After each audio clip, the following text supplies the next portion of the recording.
Hello students, welcome to Chaitanya Bharati integrated academy. आज हम discuss करेंगे कुछ क्वेश्चंस आंसर्स के बारे में जो है चैप्टर बैलेंस ऑफ पेमेंट से, जो मैक्रो इकोनॉमिक्स का लास्ट चैप्टर है। So let's begin with our first question. Exchange rate refers to the rate at which the following is exchanged. सो एक्सचेंज रेट ऐसा रेट है जहाँ क्या एक्सचेंज होता है, गुड्स एक्सचेंज होता है या वहाँ सर्विसेज एक्सचेंज होता है या फिर करेंसीज या तीनों एक्सचेंज होते हैं। एक्सचेंज रेट का मतलब वो होता है कि आप एक करेंसी को, एक ऐसा रेट जहाँ आप एक करेंसी को दूसरे करेंसी के साथ एक्सचेंज कर रहे हैं। For example $1 is equal to ₹82। Okay, so here the answer will be C, that is currency. Okay, so answer C is the correct answer. Now next question is floating exchange rate is determined by. So we know that we have three types of exchange rate: fixed exchange rate, flexible exchange rate and floating exchange rate system, managed floating exchange rate system. So here the question is floating exchange rate को कौन determine करता है, कौन decide करता है? ये जो rate है, who decides? Whether it's mutual consultation between countries या फिर बैंकिंग सिस्टम या फिर मार्केट फोर्सेस या फिर नन ऑफ द अबव। तो इसका करेक्ट आंसर होगा option C.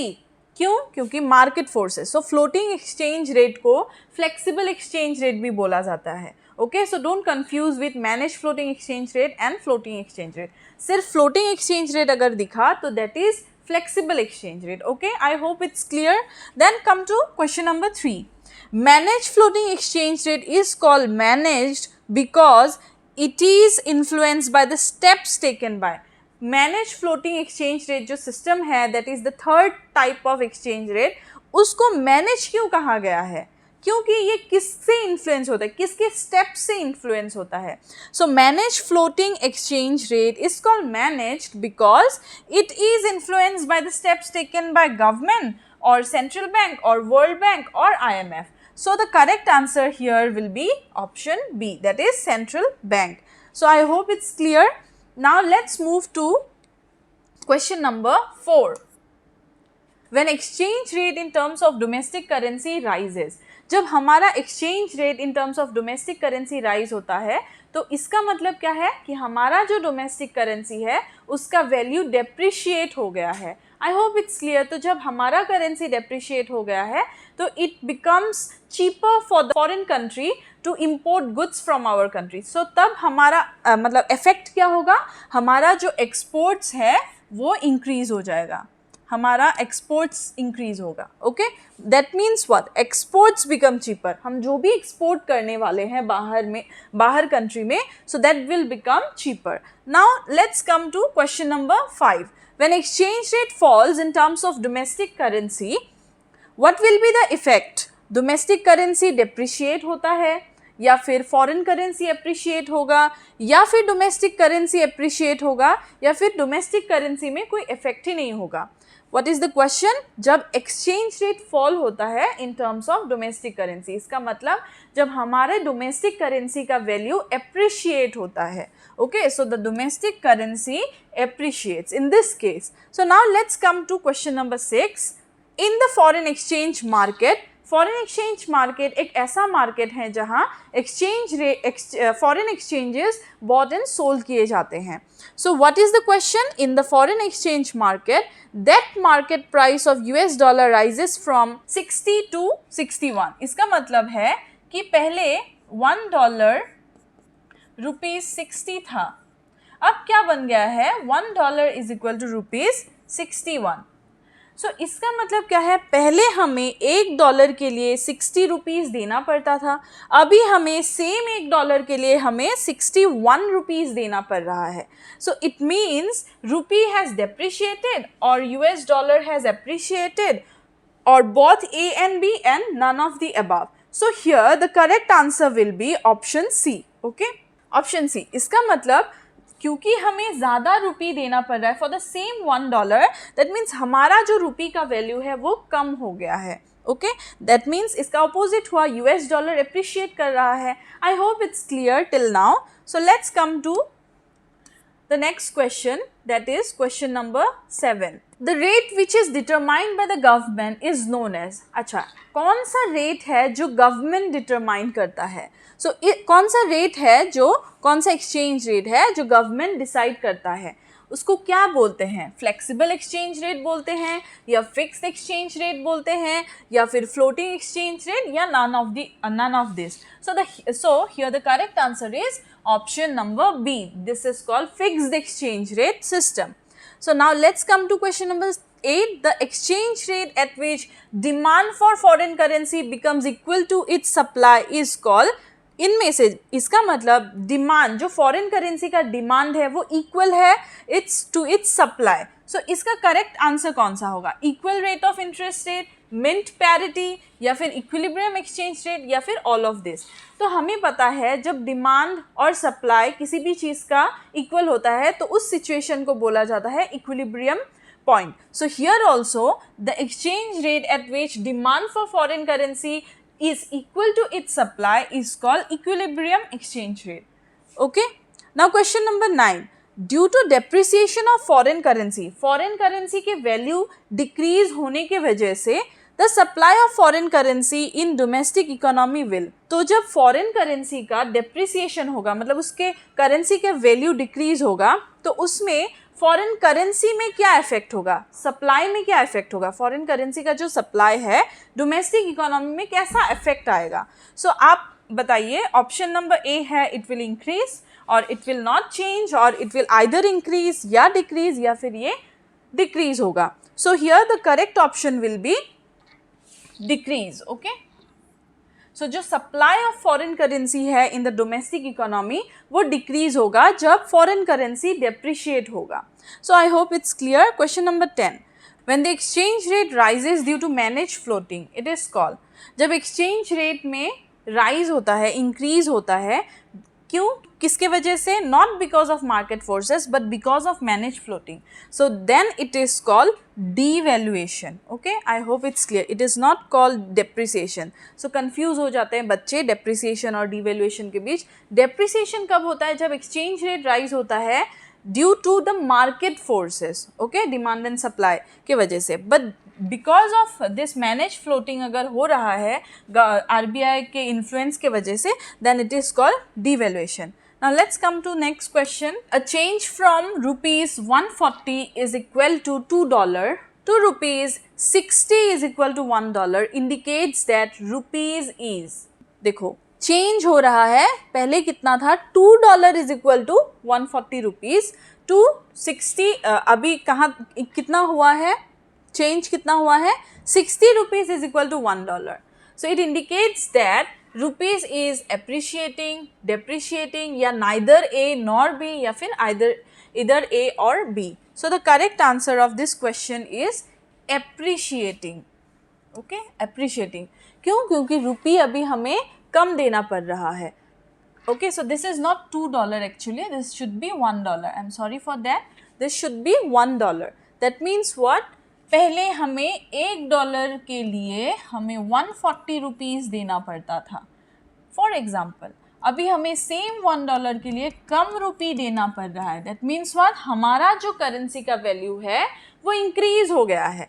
That means the correct option is A. Okay, this is 1 not 2. Okay, now let's come to question number 12. Dash refers to a system in which foreign exchange rate is determined by market forces and central bank influences the exchange rate through intervention. तो पूछा गया है इस term का मतलब ये है कि ये एक सिस्टम है जहाँ फॉरेन एक्सचेंज रेट डिटरमाइन किया जाता है, मार्केट फोर्सेस और सेंट्रल बैंक इन्फ्लुएंस करता है एक्सचेंज रेट को थ्रू इट्स इंटरवेंशन. तो उस चीज़ को हम क्या बोलते हैं? जहाँ मार्केट फोर्सेस का भी मार्केट फोर्सेस भी डिटरमाइन करता है और साथ ही साथ RBI भी अपना रोल प्ले करता है. So that is called flexible exchange rate system, या फिर manage floating exchange rate system, या फिर पेगिंग, या फिर fixed exchange rate. So here the correct answer will be manage floating exchange rate system. Manage floating exchange rate system. Now question number 13. Depreciation of domestic currency leads to. अब जब domestic currency depreciate होगा, let's take an example. पहले $1 is equal to rupees कितना था? 60 for example. Now $1 is equal to ₹80. इसका मतलब क्या हुआ, अभी हमें for the same $1 we have to pay more रूपी. दैट मीन्स व्हाट, हमारा जो करेंसी का वैल्यू है वो कम हो गया है, डेप्रिशिएट हो गया है. इसके वजह से क्या इफेक्ट होगा, एक्सपोर्ट्स राइज होगा या इंपोर्ट्स राइज होगा या दोनों ही राइज होगा या दोनों में से कोई भी राइज नहीं होगा. So here the correct option will B exports will increase. क्यों? क्योंकि अभी हमारा जो गुड्स है वो फॉरेन कंट्री के लिए cheaper बन गया है. So they will import more, that means we have to export. So our export will increase. Now come to question number 14. Imports of goods and services raises the dash of foreign exchange. अब जब import करते हैं goods and services तो उससे क्या होता है, raises the dash of foreign exchange. Supply, demand, both A and B, neither A nor B. या ए या बी, उनमें से कोई भी नहीं. तो इसका करेक्ट ऑप्शन क्या हो सकता है, इंपोर्ट्स ऑफ गुड्स. जब हम इंपोर्ट्स करते हैं इसका मतलब क्या हुआ कि डिमांड इंक्रीज हुआ. किस चीज़ का, फॉरेन एक्सचेंज का डिमांड इंक्रीज हुआ जब हम गुड्स एंड सर्विसेज को इंपोर्ट्स करते हैं. So I hope till now it's clear. So let's move to next question. Question number 15. Devaluation of currency means. अब डिवैल्यूएशन ऑफ करेंसी का मतलब क्या होता है, देखो डीवैल्यूएशन और डेप्रिसिएशन का मतलब दोनों का ऑलमोस्ट एक ही है, बस एक छोटा सा डिफरेंस है. डीवैल्यूएशन होता है बिकॉज वो आरबीआई करते हैं और डेप्रिसिएशन होता है मार्केट फोर्सेस के वजह से, डिमांड और सप्लाई ऑफ फॉरेन एक्सचेंज के वजह से होता है. तो डीवैल्यूएशन का मतलब है reduction in the value of domestic currency by the market forces. No, इसका मतलब होता है depreciation. B, reduction in the value of domestic currency by the government with the help of RBI, both A and B या फिर कोई भी नहीं. तो इसका करेक्ट ऑप्शन B होगा. Okay, now let's come to question number 16. The value of US dollar has gone from ₹73 to ₹70. It means that Indian rupee has appreciated या US dollar has depreciated या फिर दोनों, both A and B या फिर no effect. That means $1 is equal to पहले कितना था 73. इसका मतलब $1 के लिए हमें 73 रुपीज़ देना पड़ता था. नाउ $1 के लिए अभी हमें कितना देना पड़ रहा है, ₹70 कम देना पड़ रहा है. इसका मतलब हमारा रुपी जो है उसका वैल्यू इंक्रीज हो गया है, एप्रिशिएट हो गया है. सो इसका ऑपोजिट क्या होगा, that means US dollar has depreciated. So the correct option is option C. Okay, now let's come to question number 17. If ₹70 are required to buy $1 US dollar instead of ₹68, it will lead to rise in. इसका मतलब क्या बोला गया है, $1 पहले कितना लगता था, if ₹70 are required to buy $1, ₹70 instead of ₹68, मतलब पहले कितना था, $1 is equal to ₹68. पहले हमें कम देना पड़ रहा था for $1. Now we have to pay ₹2 extra. Okay, so that means our rupee has depreciated. हमारा रुपी का वैल्यू डिक्रीज हो गया, हमें ज़्यादा देना पड़ रहा है, ₹2 एक्स्ट्रा देना पड़ रहा है. इसका मतलब क्या हुआ कि हमारा रुपी डेप्रिशिएट हो गया. तो इसका इफेक्ट क्या होगा, ये क्या एक्सपोर्ट राइज करेगा टू USA या फिर इम्पोर्ट्स फ्रॉम USA या फिर बोथ A and B या फिर either A or B. So the correct option for question number 17 is option A, exports to USA. मतलब हमारा क्योंकि करेंसी डेप्रिशिएट हो गया है, अब foreign country that is USA ज़्यादा इंपोर्ट करेगा, चीपर बन गया है उनके लिए हमारा गुड्स. तो इसीलिए हमारा जो एक्सपोर्ट है to USA it will increase. Till now I hope it's clear. Now let's move to next question. Question number 18. When there is appreciation of currency, जब करेंसी का एप्रिसिएशन होता है, मतलब जब करेंसी का वैल्यू इंक्रीज होता है, इंपोर्ट्स बिकम कॉस्टलियर. क्या इंपोर्ट्स बहुत महंगा हो जाता है, या फिर बी एक्सपोर्ट्स बिकम चीपर, या फिर एक्सपोर्ट बहुत सस्ता बन जाता है, या इंपोर्ट्स बिकम चीपर या इंपोर्ट सस्ता बन जाता है, या कुछ इफेक्ट ही नहीं होता एक्सपोर्ट्स में. तो इसका करेक्ट ऑप्शन होगा कि जब हमारे करेंसी का एप्रिसिएशन होता है, उसका वैल्यू इंक्रीज होता है, तो एक्सपोर्ट्स या इंपोर्ट्स में क्या इफेक्ट होता है. सो इसका करेक्ट ऑप्शन सी होगा, that means imports become cheaper, क्योंकि हमारा करेंसी एप्रिशिएट हुआ, उसका वैल्यू इंक्रीज हो गया है, तो हमारे लिए हमारे लिए जो बाहर का सामान है वो सस्ता बन गया है, तो हम क्या करेंगे, ज़्यादा से ज़्यादा इम्पोर्ट करेंगे. I hope it's clear. Then come to question number 19 which is assertion and reason based question. So assertion में क्या दिया है देखिए, depreciation of domestic currency leads to a rise in exports to foreign country. Absolutely correct. Okay. What is reason? Due to the depreciation of domestic currency, more goods can be purchased from India with the same amount of foreign currency. So ये भी correct है. मतलब same amount, depreciation मतलब हमारा currency का value कम बन जाना. इसका मतलब with the same $1 foreigners can now purchase more goods and services, हमारा गुड्स एंड सर्विसेज चीपर बन गया है उनके लिए. इसका मतलब the reason is the correct explanation of assertion A. So option A is the correct answer. So now let's move to the last question, that is question number 20. So this is our last question from set A.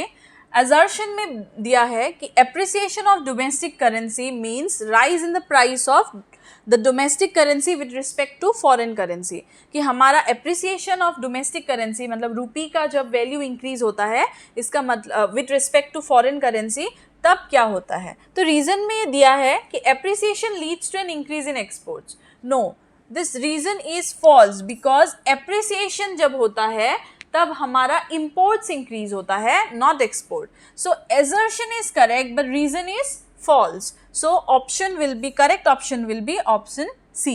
So it's the end of set A question paper. Thank you so much.